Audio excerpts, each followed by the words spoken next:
क्या आप ऐसा जादू तलाश कर रहे हैं जो मिनटों सेकंडों पर असर करे? तो चले आए, मैं आपको बताता हूं कि आप बिल्कुल दुरुस्त वीडियो पर आए हैं। यानी कि आप बिल्कुल सही वीडियो देख रहे हैं। इस वीडियो में मैं आपको बताने लगा हूं ऐसे 3 तवीज़ों के बारे में जिससे आपने अगर अपने घर बैठ के या किसी कब्रिस्तान में बैठ के अगर सही तरीके से कर लिया तो आपको इस अमल का रिजल्ट मिनटों सेकंडों में नजर आएगा, चाहे आपका टारगेट आपसे 7 समंदर दूर क्यों नहीं बैठा हुआ। तो चले आए इस वीडियो को शुरू करते हैं।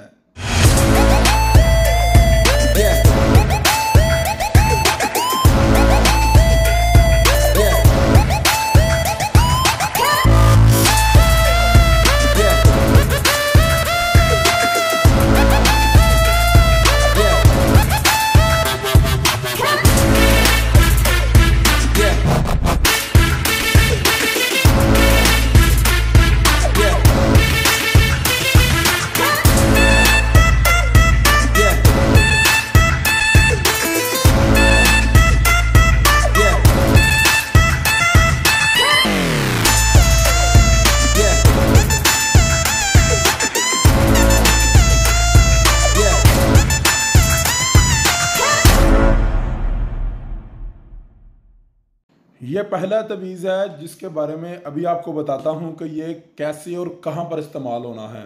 देखें, अगर आप किसी से बेहद मोहब्बत करते हैं, बहुत ज़्यादा मोहब्बत करते हैं और उस पर बहुत कुछ कर चुके हैं, यानी किसी ना किसी बाबे बुजुर्ग आमलों के पास जा जाकर थक चुके हैं, लेकिन फिर भी उस पर कोई इफेक्ट नहीं हो रहा या लोग आपका काम कर ही नहीं रहे, तो आप घर बैठ के इसे कर सकते हैं। इस तवीज़ को आपने उल्लू के खून से लिखना है। और बहुत सारी जो मेरी बहनें हैं, जो बहुत सारे लोग हैं, उनका पहला सवाल है कि भाई उल्लू का खून तो मिलता नहीं है। चले आए, मैं आपको ये भी बता देता हूँ कि उल्लू का खून कहाँ से मिलेगा। देखिए, उल्लू का खून लाहौर से भी मिल जाता है, कराची से भी मिलता है, एबटाबाद से भी मिलता है, रावलपिंडी से भी मिलता है और मशहूर शहर सियालकोट से भी मिल जाता है। लेकिन कैसे मिलता है ये तो मैं नहीं बता सकता, ये आपने वहाँ जानवर मंडी में तलाश करना है। वहाँ पर आपको बहुत सारे लोग मिल जाएंगे जो ब्लैक में आपको उल्लू का खून देते होंगे। तो आपने क्या करना है कि आपने उल्लू का खून वहां से ले आना है। कुछ लोग आपको ग्रामों में देते हैं और कुछ लोग वैसा ही साबुत उल्लू आपको दे देंगे। तो चले, वो आपका मसला है, वो मेरा मसला नहीं है। मेरा मतलब है, मेरा जो इस वक्त मकसद है आपको इस तवीज़ के बारे में बताना है जो मिनटों सेकंडों में काम करे। आपने इस तवीज़ को उल्लू के खून से लिख लेना है। अगर आप उल्लू के खून से नहीं लिख सकते तो आपने इसकी एक फोटोकॉपी ले लेनी है और इसे उल्लू के खून में डुबो देना है। और उसके बाद आपने इसे अच्छी तरह सुखा लेना है और सुखाने के फौरन बाद अपने महबूब की नियत करनी है, अरादा करना है कि वो आपके प्यार में पागल हो जाए। और ये अरादा कर कर आपने इस कागज को, इस तबीज़ को आपने जला देना है। सिर्फ इतना इल्म है तो कुछ ही मिनटों में, यानी 1 से 2 घंटे के अंदर अंदर वो आपको खुद कॉल करेगा और खुद इसके फैक्ट आपको नजर आना शुरू हो जाएंगे कि वाकई शाह साहब ने कोई अमल बताया है जो वाकई रियल में 1 सेकंड के अंदर अंदर इतना फास्ट रिजल्ट दिखा सकता है। चले आए, इससे आगे जो नेक्स्ट तवीज़ क्या उसके बारे में मैं आपको बताता हूं कि वो कहां पर इस्तेमाल होता है और उसे कैसे इस्तेमाल आपने करना है।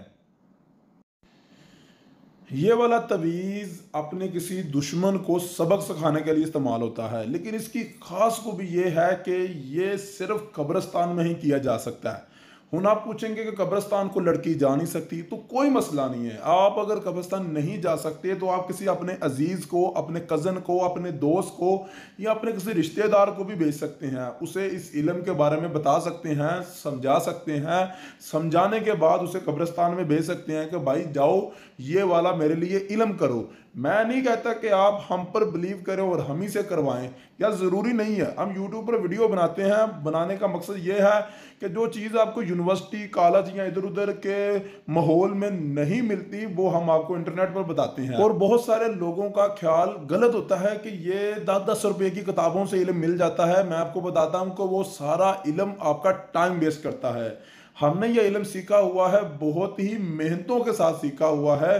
पता नहीं कितनी रातें जागते हैं, कब्रिस्तानों में बैठते हैं, चीला काटते हैं, क्या क्या करते हैं, फिर जाकर हमने ये इल्म सीखा है और फिर इन्हें लोगों के कामों में आजमाते हैं और मैं टेस्ट भी करते हैं।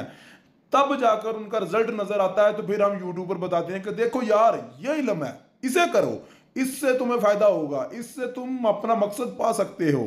तो आपने क्या करना है, इस तवीज की 7 फोटोकॉपी आपने करवा लेनी है। 7 फोटोकॉपी यहाँ अपने हाथ से भी लिख सकते हैं अगर फोटोकॉपी नहीं करवाना चाहते।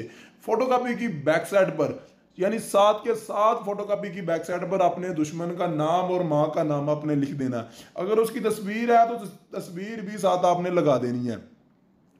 उसके बाद आपने क्या करना है, आपने 49 किलो गोश्त लेना है बड़े जानवर का। यानी आपने 7 तवीज आपने बना लिए, 49 किलो गोश्त ले लिया। उन हर तवीज को 7-7 किलो गोश्त के साथ आपने एक शापर में यानी एक पैकेट में पैक कर लेना है। और इस तरह आपके पास 7 मुख्तलिफ पैकेट तैयार हो जाएंगे। आपने क्या करना, उन 7 मुख्तलिफ पैकेट्स को कब्रिस्तान के अलग अलग कोने में दफना देना है। इस तरह आपने एक दिन के अंदर या चंद घंटों के अंदर एक दुश्मन को सबक सिखाने वाला इल्म कंप्लीट कर लिया है। जैसे ही आप वो 7 के 7 पैकेट्स दफन करके वापस आ रहे होंगे, तो आपके वापस आने यानी कब्रिस्तान से आपके घर तक वापस आने का जितना सफर बनता है ना, उस सफर से पहले पहले आपको अपने दुश्मन की कोई ना कोई खबर मिल जाएगी कि आपके जो दुश्मन है जिसकी आपने नियत की उसके साथ कुछ ना कुछ हादसा हो चुका है। अब मैं आपको बताता हूँ तीसरे तवीज के बारे में। देखिए ये तीसरा तवीज है ना, ये बहुत सारे अमलियात में इस्तेमाल होता है। इसका काम होता है किसी ना किसी जादू को मजबूत करना या किसी ना किसी इल्म को ताकतवर करना। यानी ये ब्लैक मैजिक के बहुत सारे अमलियात में इस्तेमाल होता है। इसे खास कामों के लिए इस्तेमाल होता है। लेकिन ये मैं आपको क्यों बताने लगा हूं, क्योंकि इसका कोई खास मकसद नहीं है। ये सिर्फ आपके किसी भी काम को, यानी जो भी आप नियत कर रहे हैं या कोई इल्म कर रहे हैं, उस काम को तेज करेगा। उस काम के ऊपर आप अपने प्रोटेक्शन लगाएगा ताकि कोई और उस इल्म को तोड़ ना सके। लेकिन इसका इस्तेमाल बहुत ही अजीबोगरीब है। चले मैं आपको ये भी आपको बताऊंगा कि अजीबोगरीब कैसे है, ये भी हर चीज बताऊंगा इस वीडियो में। अगर वीडियो थोड़ी सी लंबी हो रही है तो प्लीज इसे गौर से देख लें, समझ लें। इस वीडियो के अंदर मैं आपको हर चीज बताऊंगा। आप पूरी वीडियो नहीं देखेंगे तो आपको इसका नॉलेज यानी इल्म हासिल नहीं होगा। आपने क्या करना है, इस तवीज को एक पुरानी कब्र के अंदर दफना देना है। और इसकी एक और फोटोकॉपी या इसकी कोई तस्वीर आपने अपने इल्म यानी जिसके ऊपर इल्म करने लगे हैं, कोई भी इल्म कर रहे हैं, उसको साथ भेज देनी है या उसके साथ आपने लगा देनी है। फॉर एग्जाम्पल अगर आप किसी के लिए कोई इल्म करते हैं और इसकी एक फोटोकॉपी या इसकी एक तवीज़ इस तरह का किसी पुरानी कब्र को खोद के ना उसके अंदर आपने दफन कर देना है। ये चीज़ें बताने वाली नहीं है, सिर्फ बता इसलिए रहा हूं ताकि आपको पता लग जाए कि किसी इल्म को करना सिर्फ अहम नहीं होता, उससे सेफ रखना और दुश्मन से बचाना और कोई उसे आपके खिलाफ इस्तेमाल ना कर दे, इस चीज़ से भी उसे प्रोटेक्ट करना लाजमी होता है। और ये तवीज़ इसी काम के लिए है। ये आपके इल्म को प्रोटेक्ट करता है और उसे मजबूत बनाता है और इसे आपके अलग अलग कामों में इस्तेमाल भी लेके आता है। और भी इसके काफ़ी ज़्यादा इस्तेमाल है, लेकिन चलें इस वीडियो में इतना ही बता दूं तो काफ़ी है। इसकी एक तस्वीर आपने पुरानी कब्र खोद के उसके अंदर आपने रख देना है। और दूसरी इसकी एक फोटोकॉपी, दूसरी जो भी तक 2 आपने इसकी फोटोकॉपी लेनी है। दूसरी फोटोकॉपी आपने अपना जो इल्म कर रहे हैं ना उस इल्म के साथ उसे रख दे या उसे जला दें, जो भी यानी जिस तरह का भी आप इल्म कर रहे हैं उसे रख दें या उसे जला दें, तो आपका ये मकसद पूरा हो जाता है और आपका इल्म सेफ रहता है और कोई इसे नुकसान नहीं पहुंचा सकता। तो आपको हमारी ये वीडियो कैसी लगी, तो इस वीडियो को हमें कमेंट बॉक्स में बताएं कि भाई आज की वीडियो आपकी कमाल की थी और इसमें कोई नॉलेज छूट तो नहीं गया। बस।